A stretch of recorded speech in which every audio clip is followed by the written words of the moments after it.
All right, good day, good morning, good evening, good night to you, wherever and whenever you're watching me. This is your brother and friend Maurice, and we are talking about the passing away of the heavens and the earth. Our topic is Jesus and the end of the age, and you're watching the new Kosmos Videocast. This is the new Kosmos Videocast. You've never heard it like this anywhere.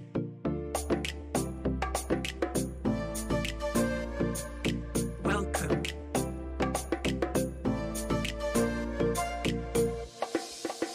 And welcome. So we are continuing our series of studies on the theme, the passing away of the heavens and earth. This is the 7th video of this series. And to see the previous 6 videos, I will put the link to the playlist on the top right of this video, or you may visit the new Kosmos Videocast channel, look in the playlist, the passing away of the heavens and earth, and also let me encourage you to sign up for membership on patreon.com/newcosmos. There you'll find 4 membership tiers. If you choose the 2nd, the 3rd, or the 4th tiers, you can have access to my videos before they are released on YouTube. Additionally, the 3rd or the 4th tiers give you access to the new Kosmos Masterclass. Now, by way of review, last study we looked at when the Romans burnt the temple at Jerusalem. When they burnt it to the ground, Israel's heavens and earth were destroyed by fire because the temple was the representation of their heavens and earth, the relationship between heaven and earth.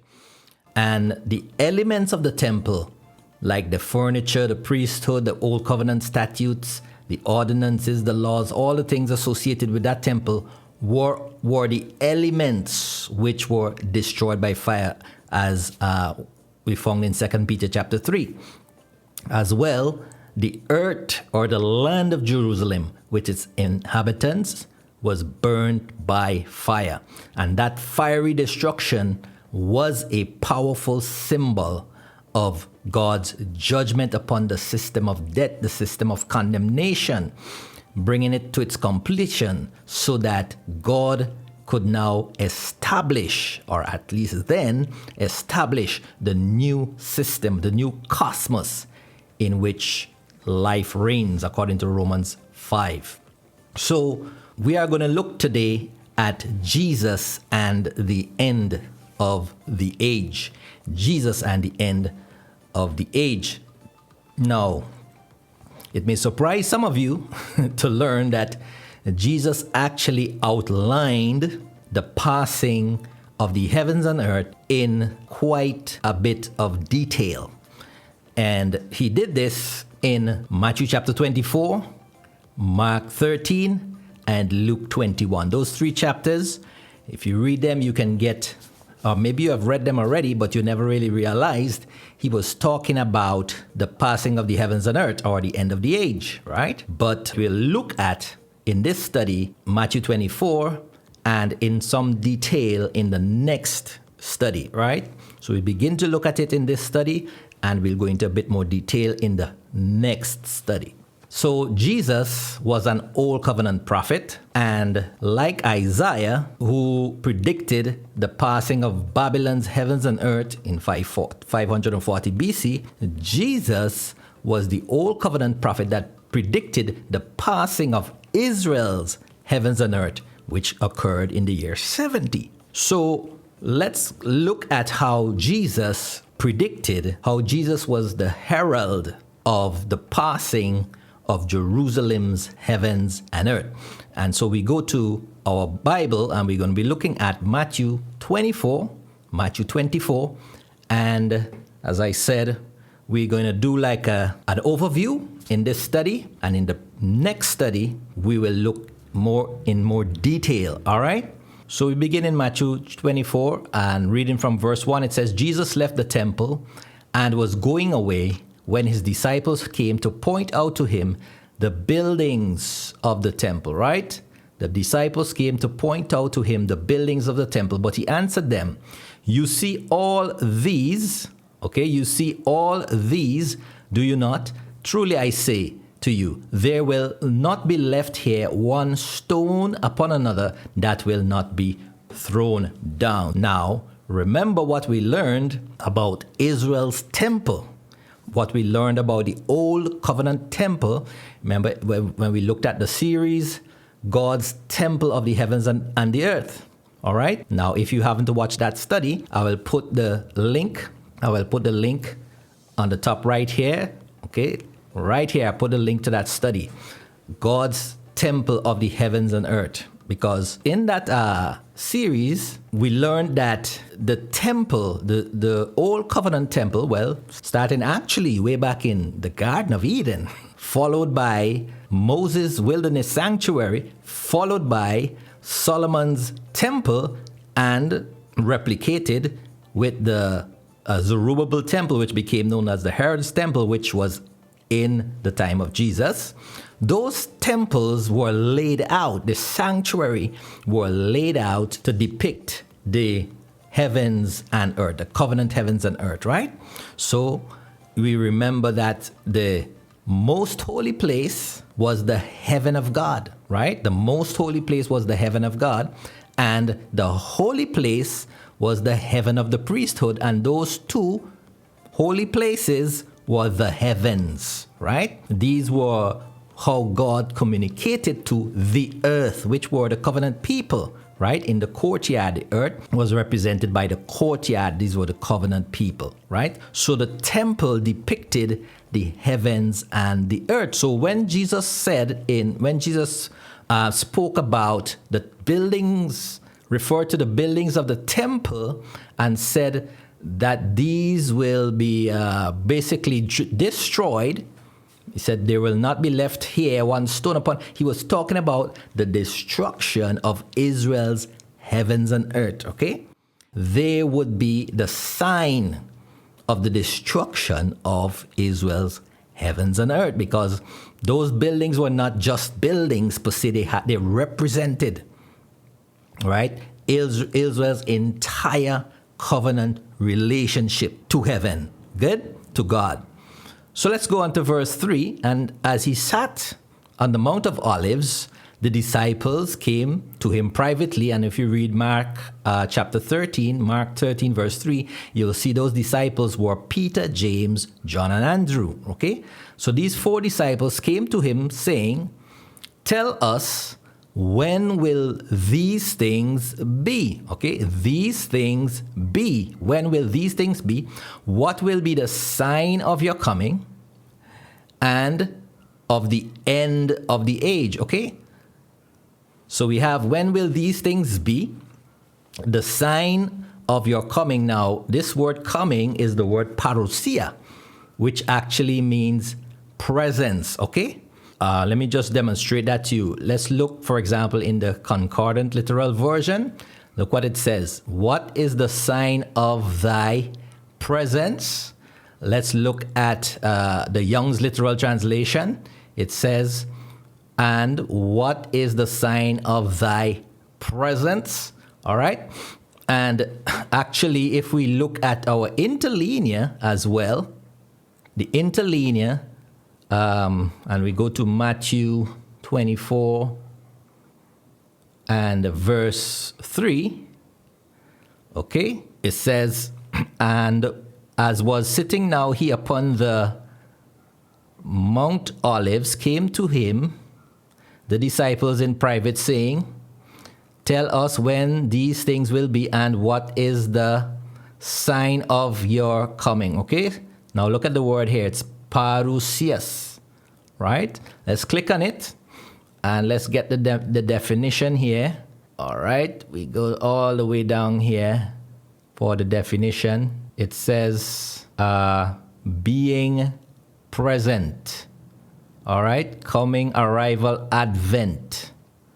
Okay, so it's a coming in the sense of being present. Good. It's a coming in the sense of being present. Good? Being present. Let's get back to Bible. The sign of your presence, right? And I want you to take note of that word, presence or parousia, okay? Now, also, what is interesting, the disciples, let's get back to the English Standard Version here. The disciples, okay, they asked, when will these things be? What were these things? Well, we go back up here in verse 2. You see all these. What were the these? The these were the buildings of the temple, which were to be destroyed, such that not one stone would be left upon another. Okay, that were these things. So the disciples were asking, when will the temple, the buildings of the temple and the temple, when would that destruction be? So they're asking when. Okay, and they also asked, what will be the sign of your presence? Remember that word, parousia. Why are they asking for a sign? Because a sign is a visible event that alerts the viewer that something has happened in the invisible or spirit realm. Okay? This lets us know that Jesus' presence would be in a spiritual form, right? It would not be a material or physical presence. His presence would be, as we may say, I feel the presence of the Lord. Right? When we say I feel the presence or the presence of the Lord is here. Okay? When we say the presence of the Lord is here, it's not that we are seeing a physical person standing in the room.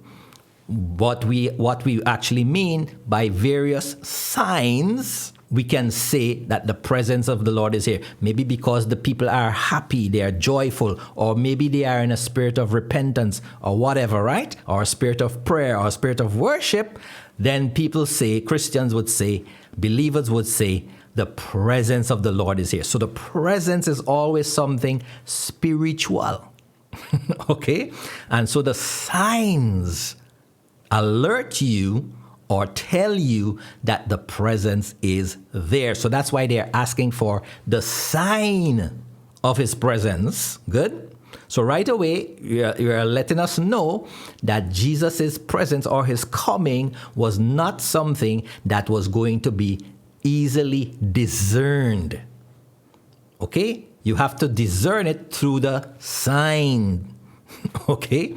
And also, they asked of the end of the age, right? So there's the sign of the coming and the sign of the end of the age. Again, the end of the age, in your King James, it would say the end of the world. But notice the English Standard Version has the end of the age, right?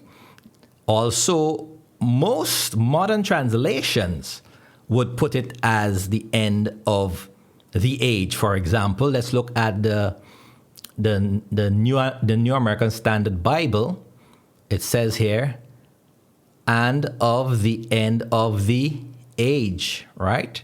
The New English Translation, the end of the age, right? So we have the modern translations use the end of the age. They are actually translating the Greek word aeon, right? They're actually translating the Greek word aeon.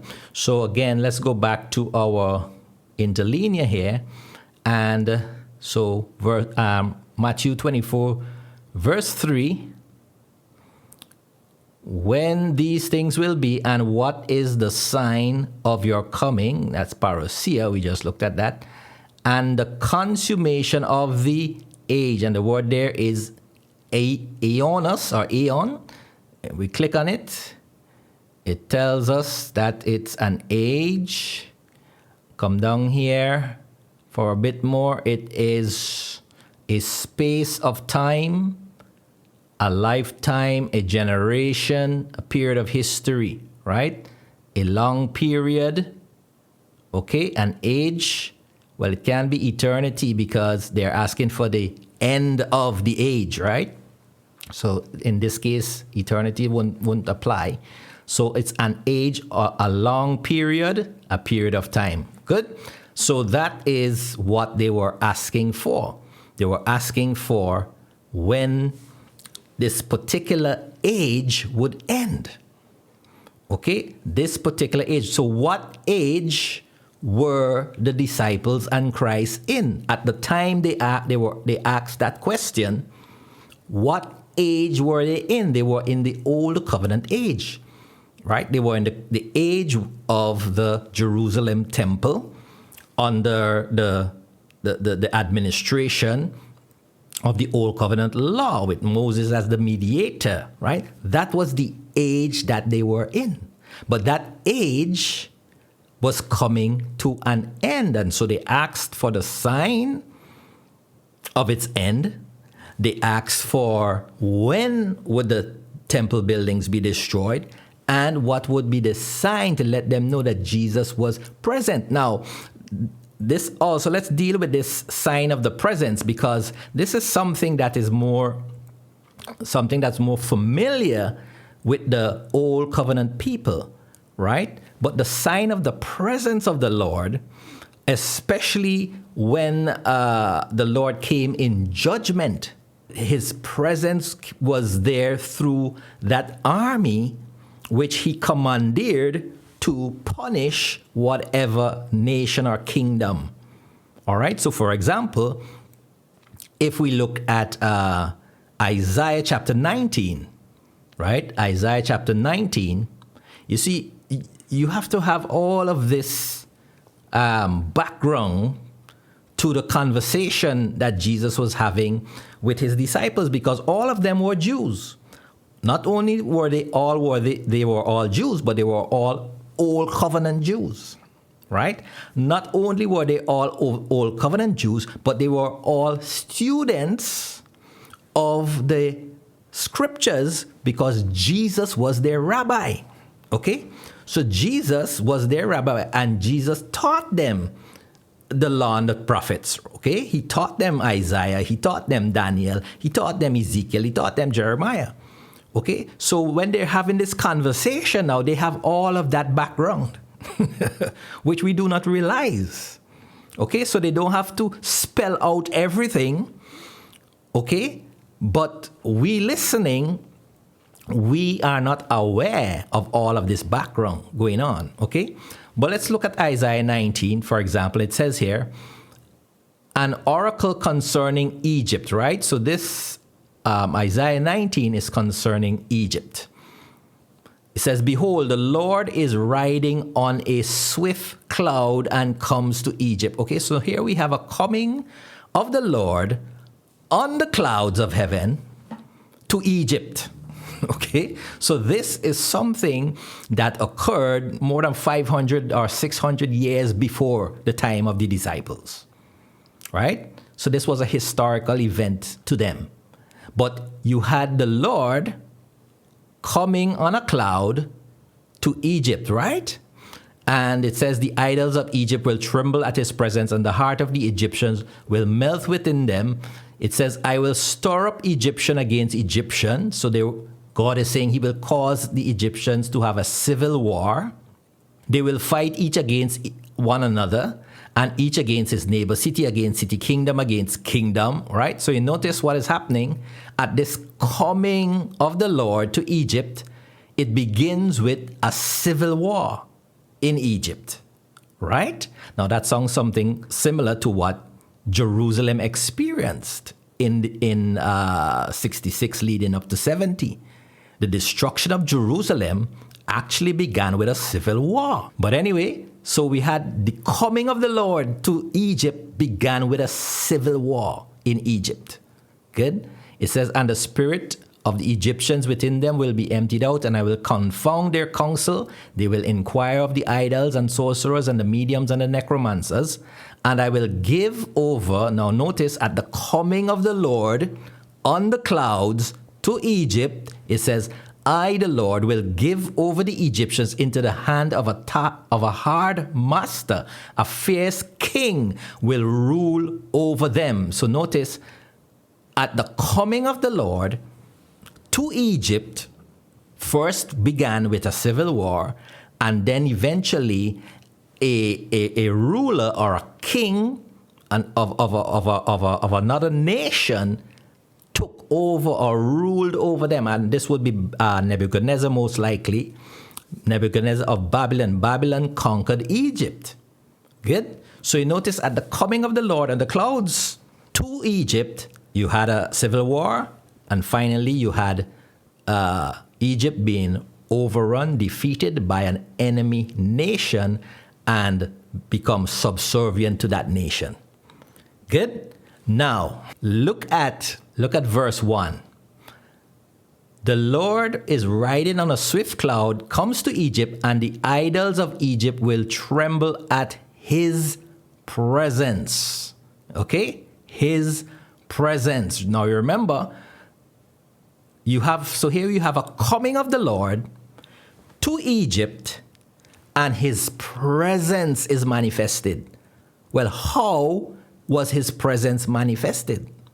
His presence was manifested through that destruction, through that judgment, right? That judgment was a sign of his presence. Good? So when the disciples now, and when we jump back to Matthew 24, verse 3, when the disciples are asking for the sign of his presence, they are understanding that like Egypt was destroyed by that judgment presence coming of the Lord on the clouds, that when Jesus was speaking to them about the destruction of the temple, that they understood to be a judgment presence. Okay? And so the sign of his presence would actually be that destruction. Okay? And so they asked, what also would be the sign of the end of the age? Now, again, we need to understand the background of this conversation. Again, because Jesus' disciples were his students. And Jesus most likely would have told them about the prophecy of the destruction of Jerusalem and the temple, which is found in Daniel 9:27, right?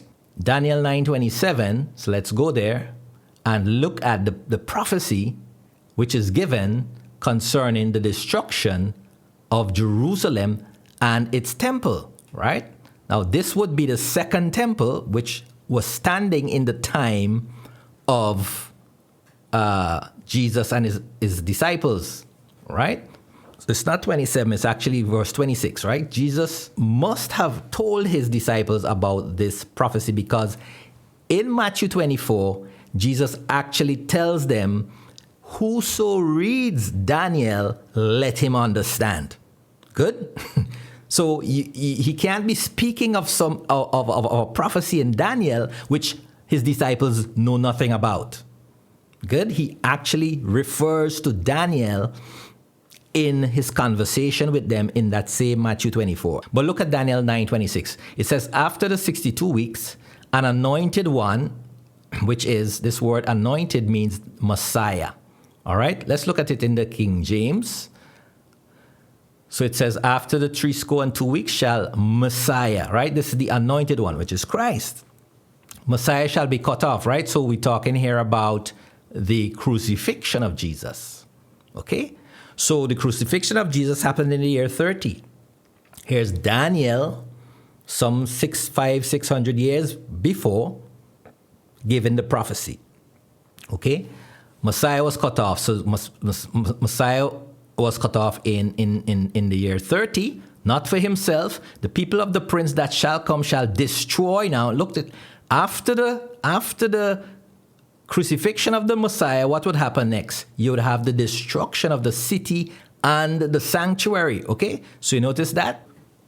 At the time Jesus was speaking in Matthew 24, obviously he had not been crucified yet, but he was actually speaking of the destruction of the sanctuary. He said, not one stone would be left upon another, right?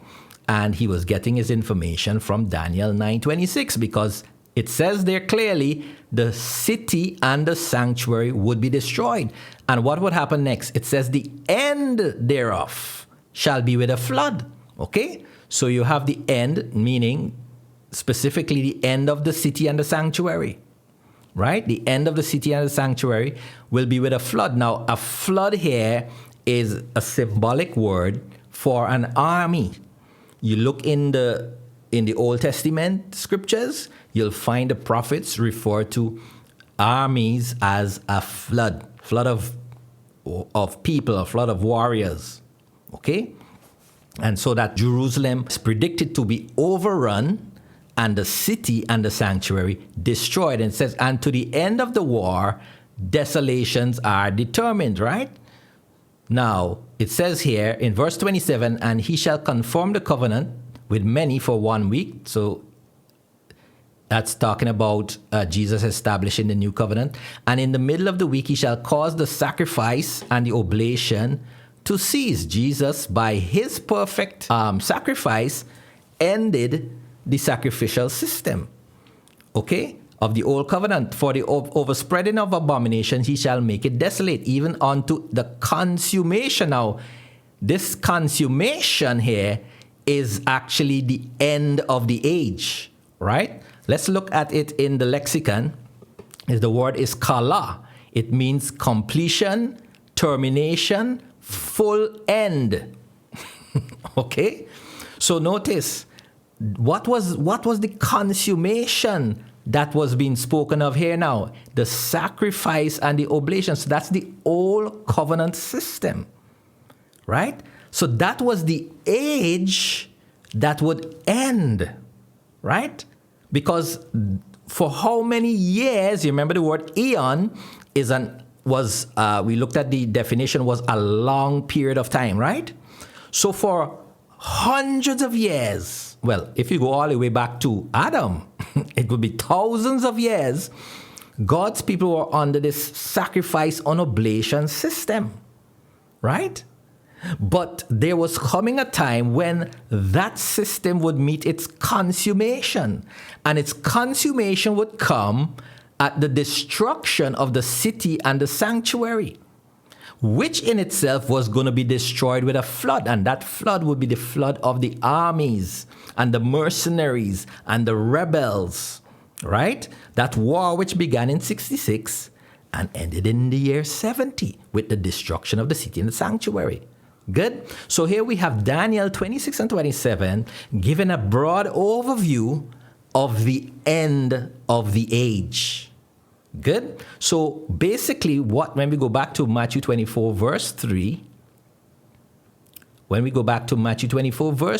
the disciples were asking Jesus was, when would Daniel 9, 26 and 27 be fulfilled? Right? That's what they were asking him. When would Daniel 9, 26 and 27 be fulfilled? Now, traditionally, these things were separated from the sign of the coming and from the end of the age. As a matter of fact, the sign of the coming and the end of the age were combined as a separate something to occur thousands of years from the time Jesus spoke.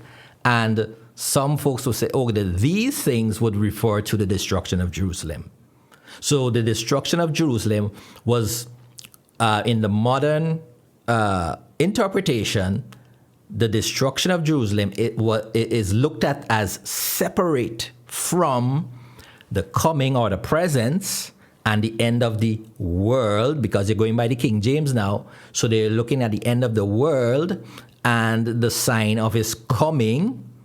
So they put those two things off thousands of years into the future, into our future, right?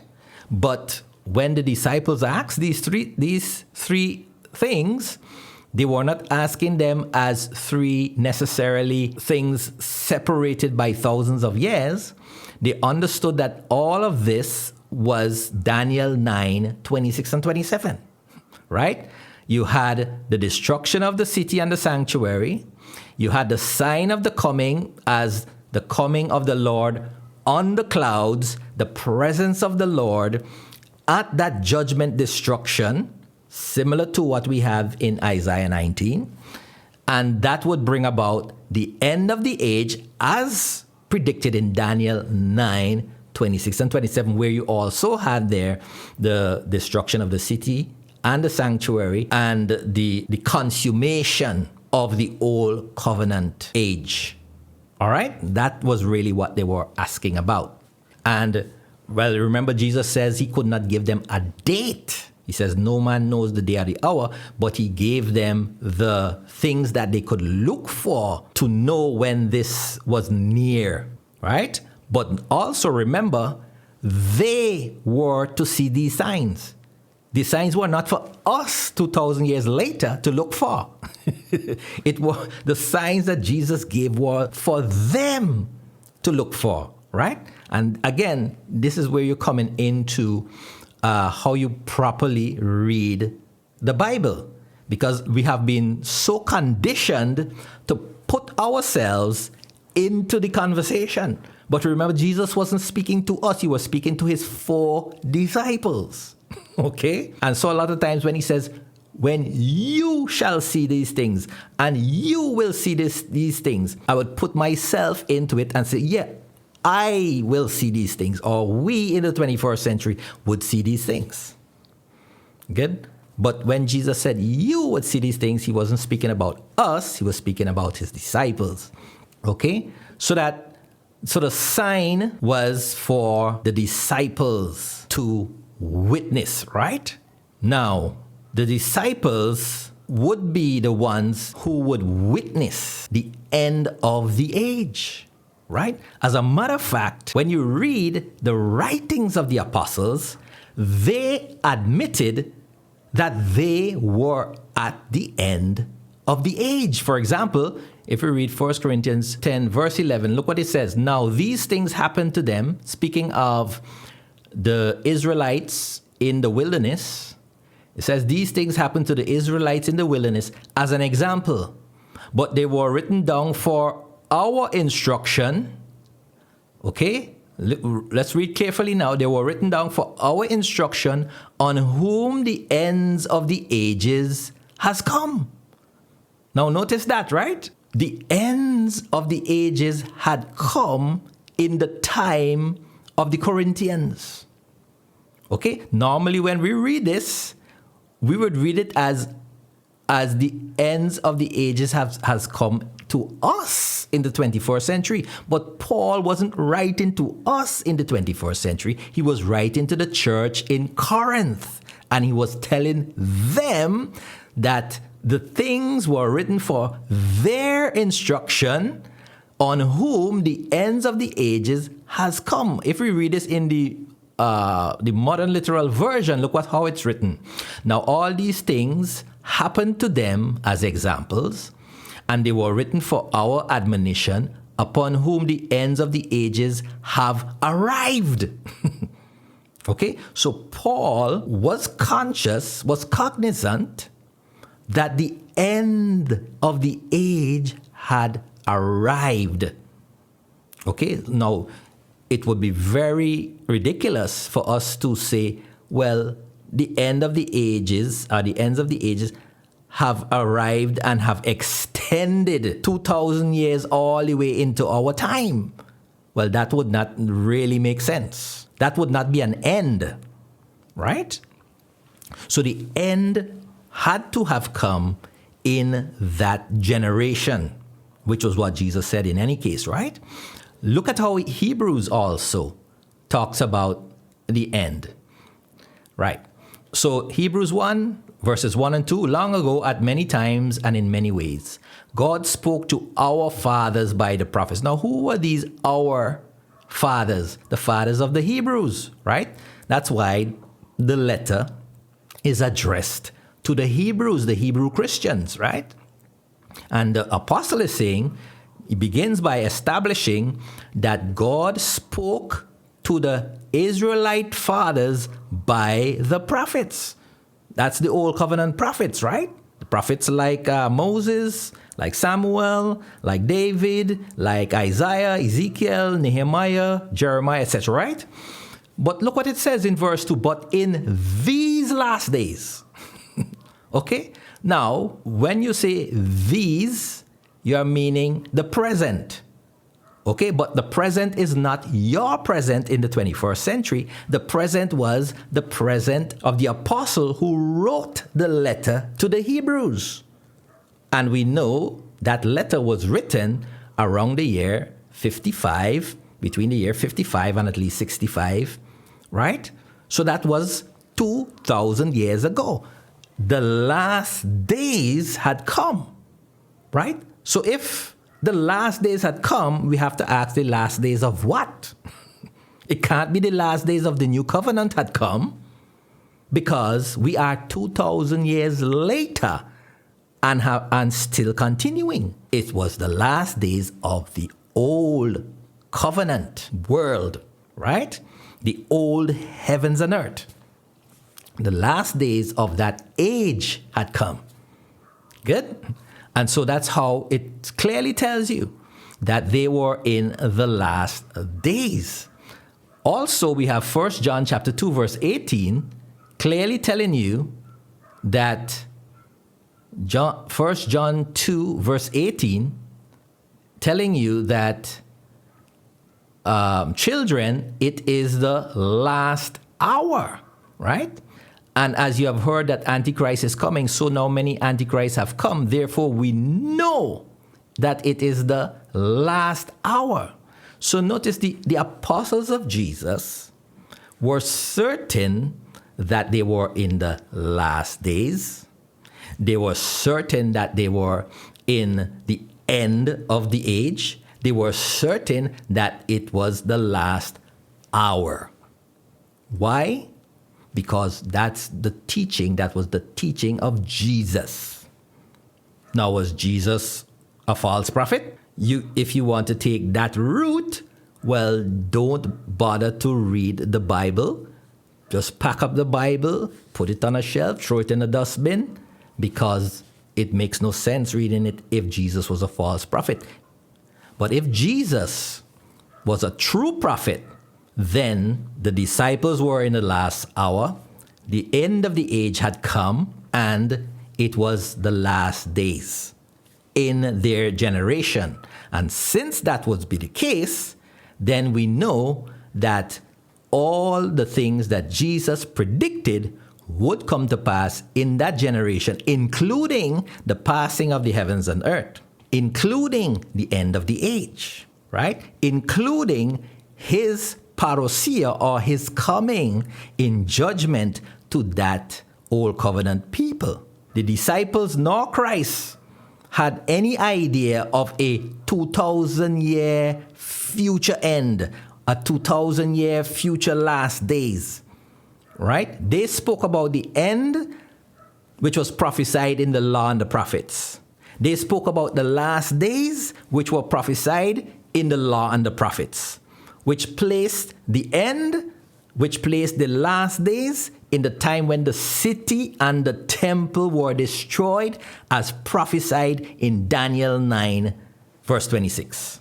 Jesus confirmed that the destruction of the city and the temple were the sign of the end of the age, just like Daniel 9, 26 and 27. Now you see, I understand that it will be difficult for many of you viewing to receive what I'm saying.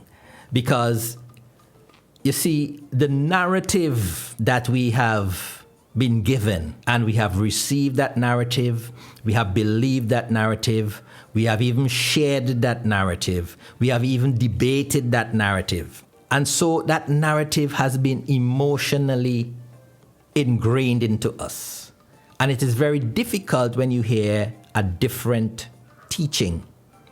But I'm begging you to not go with your narrative, but go with what the scripture is saying, right? Because I've experienced where people rather go with the narrative and disregard the scripture. It is amazing to me when I see that happening. Folk rather go with the narrative than go with the scripture, even what Jesus is saying here. Good? But anyway, let's read Matthew 24, verse 32 to 35, right? Matthew 24, verse 32 to 35. Look what it says. Look what Jesus says, okay? Jesus said, from the fig tree, learn its lesson. As soon as its branch becomes tender and puts out its leaves, you know that summer is near, okay? So also, okay, now this means that Jesus is making a parallel, okay? He's using the fig tree and the season of summer as a parallel, okay? He says, so also when you see all these things, you know that he is near at the very gates, okay? So let's examine this, right? So now we have the fig tree. Remember the disciples asked for a sign of his presence, okay? That's in Matthew 24 verse 3, right? Let's go back up there briefly. Matthew 24 verse 3, as he sat on the Mount of Olives, the disciples came to him privately saying, tell us when will these things be, and what will be the sign of your coming? And the word, remember he said that word is parousia, presence. What would be the sign of Jesus' presence, right? Okay, so now Jesus is going to let them know. So he says, from the fig tree, learn the lesson. So the fig tree putting out its leaves, that is a sign that what? Summer is near. Okay, so you see something, what you see? You see the fig tree putting out its leaves, right? When you see the fig tree putting out its leaves, that's a sign that the summer is near. Now notice these words, so also, right? This is a parallel now. When you see all these things, now what would be all these things? Go back up to verse 2, right? But he answered them, you see all these. What were all these? The buildings of the temple, right? And what was going to happen to the buildings of the temple? He says, there will not be left here one stone upon another that will not be thrown down. Okay, so that was the all these things, right? Okay, so let's come back down to verse 32. Right? So when you see all these things, meaning the destruction of the temple and the city, he says, you know that he is near at the gates. So that's the presence of the Lord. Good? So just like, let's go over it slowly now, just like the fig tree putting out its leaves was a sign that the summer is near, so also when you see all these things, that is the destruction of Jerusalem and the temple and its buildings, you know that he is what? Present. That Jesus is present at the gates. That's the sign of his presence. So the destruction of Jerusalem and the temples was the sign of the presence of the Lord. Just like in Isaiah 19, when the Lord came to Egypt on a cloud and his presence was there in that destruction. Similarly, the Lord's presence was in the destruction that happened at Jerusalem in the year 70. All right? Look, let's read on verse 34 now. Truly I say to you, notice Jesus says truly. Truly, so don't make Jesus out to be a liar now. Truly I say to you, this generation. Remember Jesus was there sitting talking to 4 disciples. And he was saying to them, this generation will not pass away until all these things take place. Right? Again, what were all these things? All these things could not exclude the destruction of the buildings of the temple. All these things could not mean everything else except the temple buildings being thrown down. All these things must include the destruction of the temple and its buildings. Good? So when Jesus says, when you see all these things, he is present, and he says, I say to you, the 4 disciples who were there sitting with him, this generation, meaning their generation, that generation of the Jewish people, will not pass away until all these things take place. When did that generation pass away? They passed away at the year 70, because they were almost annihilated and their city was burnt. They didn't have anywhere they had to be exiled. They had scattered out. Those who were not taken prisoner, those who were not killed were taken prisoner. And they were more killed than those taken prisoner. Right? Jesus also said, heaven and earth will pass away, but his words will not pass away. So notice how Jesus put everything in one place, right? You have all these things, which includes the destruction of Jerusalem, in the generation of the 4 disciples who were sitting there listening to him, also with the heaven and the earth passing away. So again, we have to remember, what was the heaven and earth of Israel? You had the Jerusalem temple, right? The Jerusalem temple was the icon, was the representation, was the symbol of their heavens meeting the earth. Jerusalem's heavens was their God and his priesthood in relationship, in communication with them, the earth. That was going to pass away. Right? The heaven and the earth here, not talking about the material heaven and earth. Just like when we studied, Nebuchadnezzar's heavens and earth passed away in the year 540 BC. When Nebuchadnezzar's heavens and earth passed away, God says, I will shake the heavens. I will remove the earth out of its place. But yet, those in Babylon were able to flee to a surrounding nation, which was totally unaffected by that cataclysmic destruction that was going on in Babylon. Similarly, when Jerusalem was being shaken, when their heavens were shaken, when the earth was being shaken, you could have fled to the mountains. You could have left the region, and you would not be affected by that destruction. Right? So we have to understand how the language was being used. This generation, Jesus said, that's not 2,000 years later. That's not our future. That was the generation of which the disciples lived. And as a matter of fact, Jesus was very specific about this generation. For example, Matthew 11. Let's look at some things Jesus said about that generation. Matthew 11, verse 16. Matthew 11, 16. Look what Jesus said about that generation. He says, but to what shall I compare this generation? Remember, he said, this generation will not pass away until all these things happen. It is like children sitting in the marketplaces and calling to their playmates. We played the flute for you, and you did not dance. We sang a dirge, you did not mourn. For John came neither eating nor drinking, and you say, he has a demon.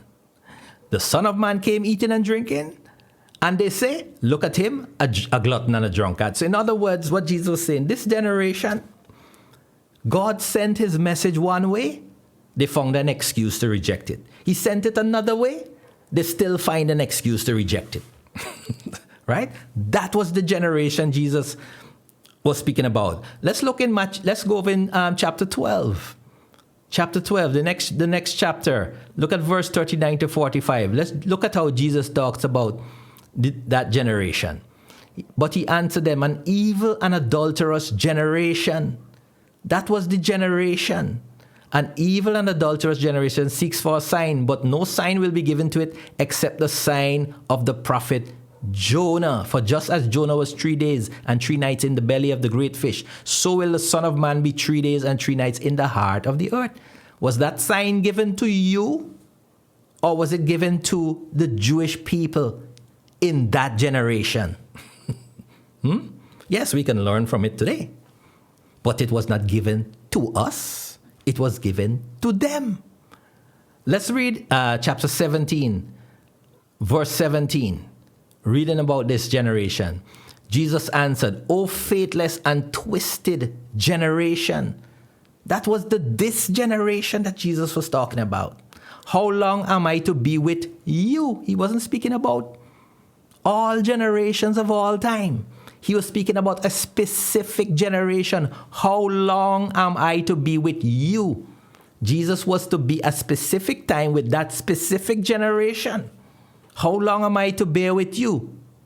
Right? That's the specific generation. Matthew 23, verse 36. Look what Jesus says. "Truly I say to you, all these things will come upon this generation." Okay? So let's see what would happen to this generation. The generation that Jesus said would see the passing of the heavens and earth, that would see the end of the age. Let's see. He says, "O Jerusalem, Jerusalem." Number one, that generation was Jerusalem. The city that kills the prophets and stones those who are sent to it. "How often would I have gathered your children together as a hen gathers her brood on her wings, but you were not willing. See, your house," that is the temple, "is left to you desolate." So that generation would be the one that would see the desolation of the temple, which is Matthew 24, verse 3. He says, all these things would happen, and the stones would not be left upon one another. Matthew 24, verse 2, Right?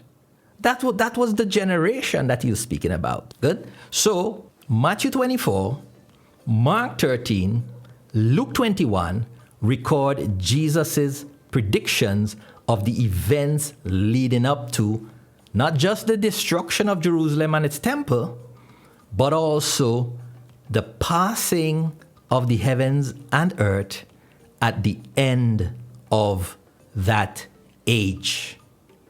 So next study, we will go through Matthew 24 in detail and see how history corroborated Jesus' predictions. And so we have come to the end of this 7th video in this series, the passing away of the heavens and earth. It was entitled Jesus and the End of the Age. And if you appreciate this content, please like, share, and subscribe.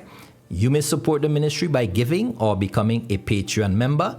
There are 4 membership tiers with associated benefits at patreon.com/newcosmos. And if you choose the 2nd, the 3rd, or the 4th tiers, you can have access to my videos before they are released on YouTube up to 2 weeks ahead. If you choose the 3rd or the 4th tiers, you can also have access to the New Cosmos Masterclass. And if you're searching for a deeper understanding of your purpose and value in God's sight, you need the Masterclass. You may also purchase one or all of my books, or you may purchase a mug, a t-shirt, a sweater, or a hoodie from the merchandise store. The links are in the description, or if I remember, I'll put them in the first comment. So until next time, I'm your friend Murray saying, may God richly bless you. This has been the New Cosmos Videocast. Remember to comment, like, subscribe, and share.